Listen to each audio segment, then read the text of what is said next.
L'agente Alessandro Migliore e l'assistente capo Loris Colpini nell'acquario della questura di Verona, la stanza dei fermati con una parete in plexiglass, alle prese con il romeno Nicolae Daiu la sera del 14 ottobre scorso.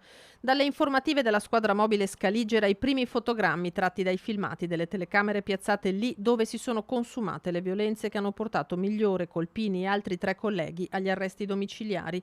Una prima sequenza in cui il romeno alza il pugno, minaccia, l'agente Migliore lo afferra per la nuca e lo conduce fuori dalla stanza. Un minuto dopo i due tornano nell'acquario trascinandolo per un piede e lasciandolo a terra dove gli spruzza in viso dello spray urticante. Un'ora e mezza dopo è Colpini a cercare di impedire allo straniero di urinare in un angolo della stanza spruzzandogli contro lo spray, mettendogli le mani addosso e poi spingendolo a terra e facendogli pulire col corpo il pavimento.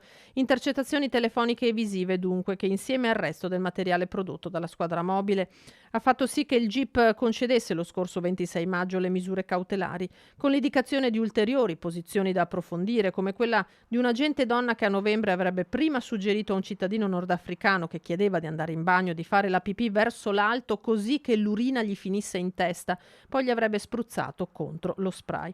Non un'inchiesta estemporanea, ma la prosecuzione di un'altra indagine aperta nel febbraio 2022 a carico di un assistente capo e un agente scelto, sempre delle volanti, attualmente sospesi. Anche in quel caso l'ipotesi di reato era quella di tortura nei confronti di 3 nordafricani picchiati e denunciati per resistenza. 2 di loro controdenunciarono per lesioni e torture. Sul caso è intervenuta Elly Schlein definendo quelli di Verona atti intollerabili e odiosi e annunciando che il Partito Democratico ha presentato un'interrogazione al ministro Piantedosi perché riferisca in Parlamento e faccia piena luce su questi episodi di violenza ingiustificata.